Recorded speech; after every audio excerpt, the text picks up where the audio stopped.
Hello students, बच्चों आज हम लोग अपना चैप्टर कोलाइड को पढ़ने जा रहे हैं। कोलाइड में अभी तक हम लोगों ने बच्चों क्या पढ़ा हुआ है? क्लासिफिकेशंस। क्लासिफिकेशंस भी कई तरह के पढ़े हैं। पहला क्लासिफिकेशन हम लोगों ने पढ़ा on the basis of particle size. Particle का साइज कैसा है, इस पे क्लासीफाई किया हम लोगों ने कोलाइड्स को। दूसरा हम लोगों ने देखा on the basis of disperse phase and dispersion medium. Disperse phase और डिस्पर्जन मीडियम के अकॉर्डिंग भी इसको हम लोगों ने क्लासीफाई किया था। फिर तीसरा क्लासिफिकेशन देखा on the basis of affection of या affinity of lyophilic and lyophobic sol में देखा कि जब डिस्पर्स फेज और डिस्पर्जन मीडियम के बीच में कैसी एफिनिटी है, सॉल्वेंट लविंग है या सॉल्वेंट हिटिंग है। तो इन तीन तरह के क्लासिफिकेशन को देखने के बाद आज हम लोग फोर्थ क्लासिफिकेशन देखने जा रहे हैं, जिसको कि हम लोगों ने बेस है, जो कि बेस है type of particle in the disperse phase. Disperse phase में पार्टिकल कैसा है, जिस पर ये आधारित होगा। तो आज फोर्थ क्लासिफिकेशन है कोलाइड्स का, जिस पर हम इसको डिवाइड करेंगे तीन कैटेगरी में, माइक्रोमोलिकुलर, मैक्रोमोलिकुलर एंड एग्रीगेटेड। तो बच्चों स्टार्ट करते हैं classification of colloid on the basis of disperse phase particle size. Heading लगाइए classification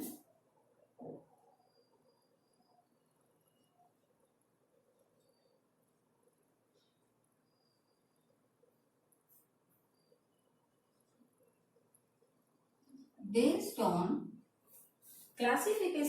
on the type of particle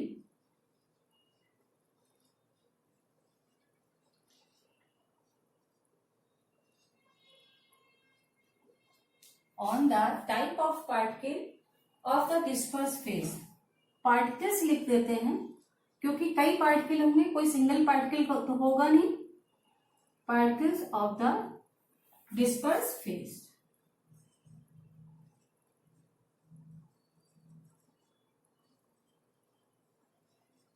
जैसा कि बच्चों आपको पता है कि कोलाइड दो चीजों से मिलकर बना होता है।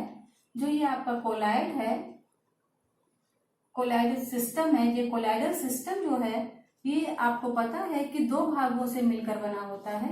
एक होता है डिस्पर्स फेज,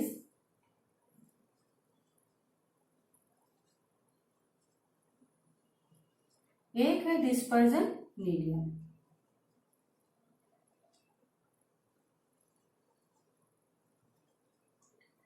तो आज जो क्लासिफिकेशन है बच्चों, वो डिपेंड कर रहा है कि जो particle of the disperse phase में हमने जो पार्टिकल लिया है उसके आधार पे क्लासिफिकेशन। डिस्पर्जन मीडियम से उसका कोई मतलब नहीं है, खाली डिस्पर्स फेज पर देखना है। जबकि हम लोग एक क्लासिफिकेशन इन दोनों पर आधारित पर देख चुके हैं। तो आज हम लोग डिस्पर्स फेज पर देखेंगे। डिस्पर्स फेज वो होता है जो डिस्पर्जन मीडियम के ऊपर डिस्ट्रीब्यूटेड रहता है। तो चलिए देखते हैं इसके आधार पर कैसे हम इसको डिवाइड करते हैं। आपको पता है कि कोलाइडल सिस्टम में पार्टिकल साइज हमेशा 1 नैनोमीटर से 1000 नैनोमीटर के बीच में ही लाई करता है, तभी ये कोलाइडल साइज का होता है। ठीक, तो अब हम पार्टिकल साइज देखते हैं कैसा है डिस्पर्स फेज में, जिस पर ये हमने डिवीजन आधारित किया है। तो पहला है multi molecular colloid. Multi molecular colloid. दूसरा है बच्चों मैक्रोमोलिकुलर कोलाइड।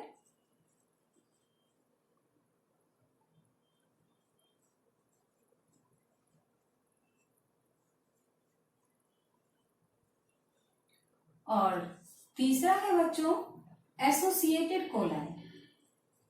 Associated collide. तो एक एक करके इनके बारे में देखेंगे कि ये किस प्रकार से डिवाइड किए गए हैं। सबसे पहले देखते हैं मल्टी मोलिकुलर कोलाइड, जिसको माइक्रोमोलिकुलर कोलाइड भी हम बोलते हैं, जिसको हम माइक्रोमोलिकुलर कोलाइड भी बोलते हैं। ये तीनों नाम नोट कर लीजिए। अब मैं ये बिगाड़ने जा रही हूं और अब हम डिफाइन करेंगे मल्टी मोलिकुलर कोलाइड और माइक्रोमोलिकुलर कोलाइड। नाम से ही क्लियर हो रहा है कि इसमें क्या होगा बच्चों, बहुत सारे छोटे छोटे पार्टिकल जो कि कोलाइडल साइज से भी छोटे हैं, जो कि कोलाइडल साइज से भी छोटे हैं, डिस्पर्जन मीडियम में पड़े रहते हैं, इनका साइज जो है लेस देन 1 नैनोमीटर। क्योंकि हमारे कोलाइडल साइज जो स्टार्ट होता है पार्टिकल का 1 नैनोमीटर टू 1000 तक जाता है, लेकिन जो ये पार्टिकल है इनका साइज क्या है, 1 नैनोमीटर से भी छोटा है, और ये जो है डिस्पर्जन मीडियम में डिस्ट्रीब्यूटेड है। अब क्या होता है, ये सारे पार्टिकल एक जगह इकट्ठे होके एग्रीगेट हो जाते हैं और वो साइज बना लेते हैं। ये सारे पार्टिकल एक जगह एकत्रित होके इस तरह से बिल्कुल एकत्रित एग्रीगेट होके जो ये पार्टिकल बनाते हैं वो लगभग कोलाइडल साइज का होता है, कोलाइडल साइज का। ये जो 1 नैनोमीटर से छोटे पार्टिकल थे, इन्होंने एग्रीगेट करके कोलाइडल साइज का पार्टिकल बना लेते हैं। तो यहाँ पे आप देख रहे हैं मल्टी मॉलिक्यूलर, बहुत सारे मॉलिक्यूल ने जुड़कर एग्रीगेट होकर इकट्ठा होकर कोलाइडल साइज का पार्टिकल बनाया है यहाँ पर। और जो ये मॉलिक्यूल है आपस में, ये किससे बॉन्ड होते हैं, आपस में किससे जुड़े रहते हैं, ये यहाँ पे वैन डर वाल्स फोर्सेस से एक दूसरे से कैसे जुड़े रहते हैं, इनके बीच में कौन सा बॉन्ड होता है, वैन डर वाल्स फोर्सेस, आपस में इससे ही जुड़े रहते हैं। जब ये पार्टिकल बन जाता है और डिस्पर्जन मीडियम में जाता है, तो जब ये कोलाइड बनाते हैं तो इसको बोलते हैं मल्टी मॉलिक्यूलर कोलाइड या माइक्रो मॉलिक्यूलर कोलाइड, क्योंकि मॉलिक्यूल्स का साइज माइक्रो है, बहुत छोटा है, और बहुत सारे मॉलिक्यूल हैं, इसलिए इनका नाम मल्टी मॉलिक्यूलर कोलाइड या माइक्रो मॉलिक्यूलर कोलाइड दिया जा सकता है।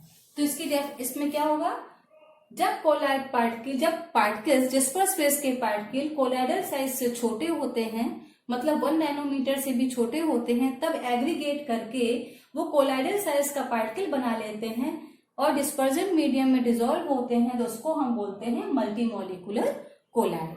इसका एग्जाम्पल बच्चों हम लोग लिख सकते हैं, एग्जाम्पल में हम क्या ले सकते हैं, गोल्ड सोल और sulphur sol, gold sol and sulphur soul.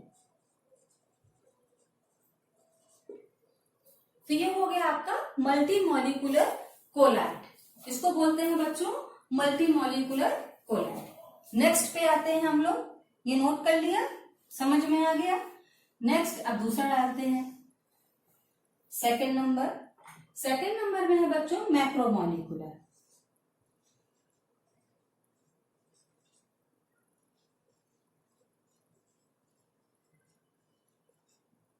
Macro molecular collide.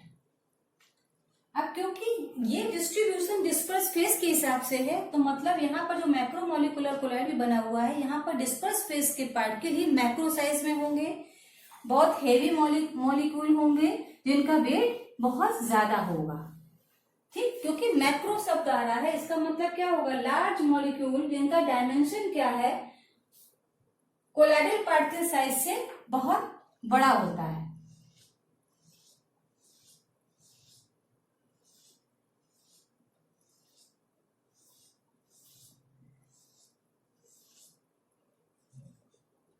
Size much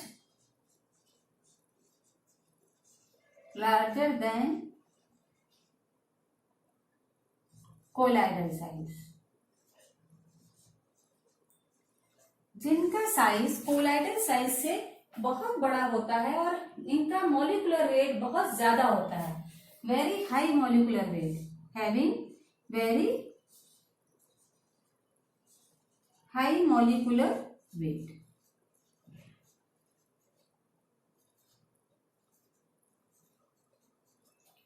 अगर मॉलिक्यूलर वेट बहुत ज्यादा है, साइज भी कोलाइडल साइज से बहुत ज्यादा है, जब ऐसे सब्सटेंस को हम जो डिस्पर्जन मीडियम में, सुटेबल डिस्पर्जन मीडियम में, जब हम ऐसे सब्सटेंस को सुटेबल डिस्पर्जन मीडियम में, सुटेबल मतलब जिसमें ये आसानी से डिसॉल्व हो सके, सुटेबल डिस्पर्जन मीडियम में डालते हैं, सुटेबल डिस्पर्जन मीडियम में डालते हैं, तो रिजल्टिंग कोलाइडल सोल्यूशन जो मिलता है, रिजल्टिंग कोलाइडल सोल्यूशन जो मिलता है उसको क्या बोलते हैं? Macro molecular colloid. ऐसे कोलाइड को जिसका size larger than colloidal size हो और वेरी हाई मॉलिक्यूलर वेट हो, ऐसे पार्टिकल को जब हम सुटेबल डिस्पर्जन मीडियम में डालते हैं तो रिजल्ट में हमको क्या मिलता है? मैक्रो मॉलिक्यूलर कोलाइड मिलता है, और जिसका कि मास बहुत ज्यादा होता है, और ये रिजल्टिंग कोलाइड है, मतलब परिणाम स्वरूप हमको ये प्राप्त होता है। रिजल्टिंग कोलाइड क्या प्राप्त होगा? Macro molecular colloid. दो इसकी क्वालिटी है, दो कैरेक्टरिस्टिक क्वालिटीज हैं, एक तो साइज बड़ा होगा, दूसरा मॉलिक्यूलर वेट बहुत ज्यादा होगा। अब बच्चों तीसरे में आते हैं जो कि बहुत ज्यादा इंपॉर्टेंट है। इसके एग्जाम्पल्स और देख लें हम लोग। एग्जाम्पल्स अगर हम इसके देखें तो जो नेचुरल एग्जाम्पल्स हैं इसके, नेचुरल एग्जाम्पल्स हैं इसके स्टार्च, प्रोटीन, जिलेटिन, स्टार्च, ये एग्जाम्पल्स हैं। प्रोटीन,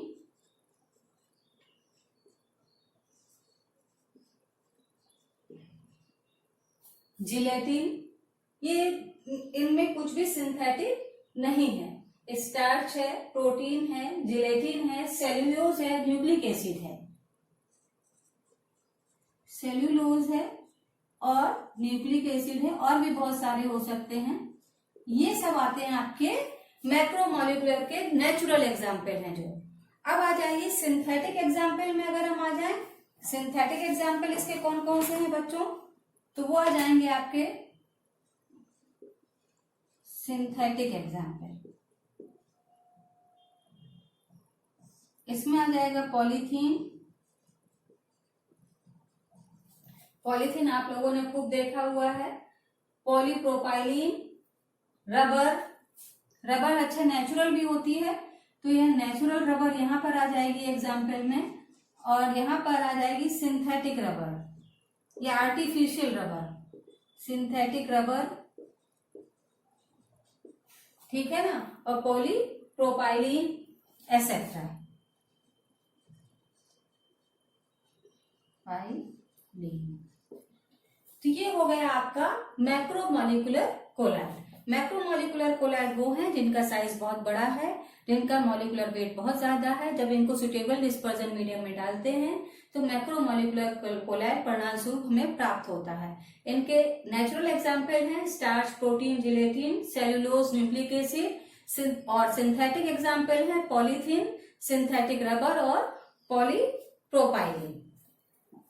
अब आते हैं बच्चों थर्ड जो हमारा क्लासिफिकेशन है वो है एग्रीगेट। उसका नाम डाल लीजिए एसोसिएटेड कोलाइड या एग्रीगेटेड कोलाइड। थर्ड है आपका एसोसिएटेड कोलाइड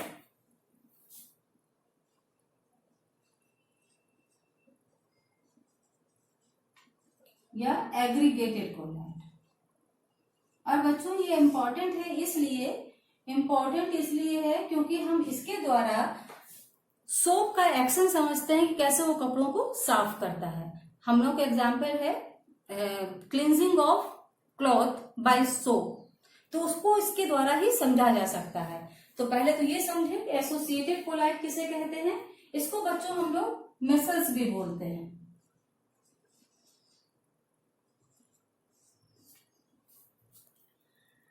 ये वो कोलाइड होते हैं बच्चों जो कि नॉर्मल उसमें स्ट्रॉन्ग इलेक्ट्रोलाइट का काम करते हैं। नॉर्मल टेम्परेचर में इनमें कोई भी फर्क नहीं आता है, लेकिन जब हम इनका लो कंसेंट्रेशन ले रहे हैं तो इसमें कोई फर्क नहीं है। लेकिन जब इनको हायर कंसेंट्रेशन में ले लेते हैं, क्योंकि अधिकता हो जाती है तो मॉलिक्यूल पास में आ जाते हैं। एट लो कंसेंट्रेशन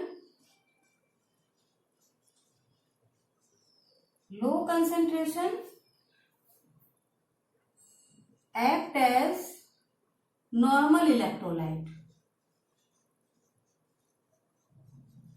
अगर लो कंसेंट्रेशन में लिया हुआ है आपने तो ये जो है नॉर्मल इलेक्ट्रोलाइट की तरह काम करेंगे, लेकिन जब हाई कंसेंट्रेशन ले लेंगे हम इनकी तो क्या होगा, क्योंकि कंसेंट्रेशन हाई है due to aggregation at high concentration, due to aggregation एक दूसरे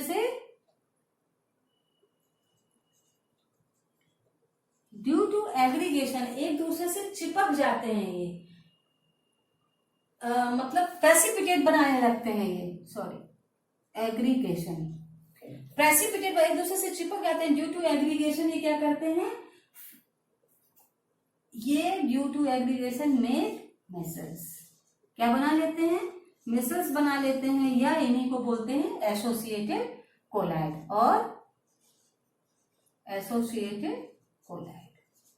अगर कंसेंट्रेशन हाई है, लो है तो नॉर्मल इलेक्ट्रोलाइट की तरह काम करेंगे, लेकिन डिस्पर्स फेज की कंसेंट्रेशन हाई है तो ये एक दूसरे से चिपकने के कारण, कंसेंट्रेशन ज्यादा होने के कारण मिसल्स या एसोसिएटेड कोलाइड बना लेते हैं। एसोसिएटेड कोलाइड जो है यूजली बनते हैं, ये सरफेस एक्टिव एजेंट होते हैं, सरफेस एक्टिव एजेंट है एसोसिएटेड कोलाइड। क्या होते हैं आपके, सरफेस एक्टिव रीएजेंट होते हैं या एजेंट होते हैं। एग्जाम्पल में आप इनको सोप को लिख सकते हैं, जो कि कपड़ा वपड़ा साफ करने वाला सोप होता है, या बॉडी में लगाने वाला जो साबुन वगैरह होता है, और सिंथेटिक डिटर्जेंट्स जो होते हैं आपके, वो सारे इसके एग्जाम्पल हैं, और ये रोजमर्रा के एग्जाम्पल हैं। वैसे भी कोलाइड में आपने देखा है जितने भी एग्जाम्पल्स हैं वो आपकी डेली लाइफ से ही जुड़े हुए हैं, तो ये एग्जाम्पल भी आपके डेली लाइफ से जुड़े हुए हैं एसोसिएटेड कोलाइड के।